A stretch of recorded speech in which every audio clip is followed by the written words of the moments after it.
ನಾವು I D ಕಾರ್ಡಲ್ಲಿ ಭಾಗ ಸಂಖ್ಯೆ ಮತ್ತು ಕ್ರಮ ಸಂಖ್ಯೆನ ಹೇಗೆ ಹುಡ್ಕೋದು ಅಂತ ನೋಡೋಣ.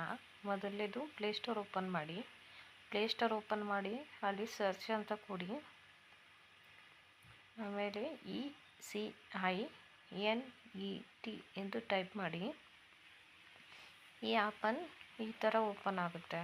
ಇದನ್ನು ಇನ್ಸ್ಟಾಲ್ ಮಾಡ್ಕೊಳ್ಳಿ. ನಾನು ಆಲ್ರೆಡಿ ಮಾಡಿದ್ದೀನಿ. ನೆಕ್ಸ್ಟು ಓಪನ್ ಕೊಡಿ.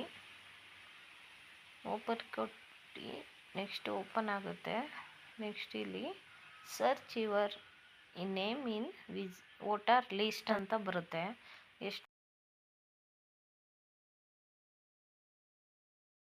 ಇಲ್ಲಿ ನಿಮ್ಮ ID ನಂಬರ್ ಕೊಡಿ. ID ನಂಬರ್ ಯಾರ್ದು ತೆಗಿಬೇಕು ಅದನ್ನು ಕೊಡಬೇಕು ನೀವು. ಅಲ್ಲಿ YID ಅಂತ ಕೊಟ್ಟು ಅಲ್ಲಿ ನಂಬರ್ ಕೊಡಬೇಕು. ID ನಂಬರ್ದು ಕೊಟ್ಟು ನೆಕ್ಸ್ಟ್ ಸರ್ಚ್ ಮಾಡಿ. ಅವ್ರದ್ದು ಹೆಸರು, ಊರು ಎಲ್ಲ ಬರುತ್ತೆ. ಅವ್ರ ತಂದೆ ಹೆಸರು, ಭಾಗ ಸಂಖ್ಯೆ ಮತ್ತು ಸೀರಿಯಲ್ ನಂಬರು. ಇಲ್ಲಿ ನಮಗೆ ಪಾರ್ಟ್ ನಂಬರ್ ಅಂತ ಇದೆಯಲ್ಲ ಆ ನಂಬರ್ ಹಾಕಬೇಕು. ನೆಕ್ಸ್ಟ್ ಸೀರಿಯಲ್ ನಂಬರ್ ಹಾಕಬೇಕು.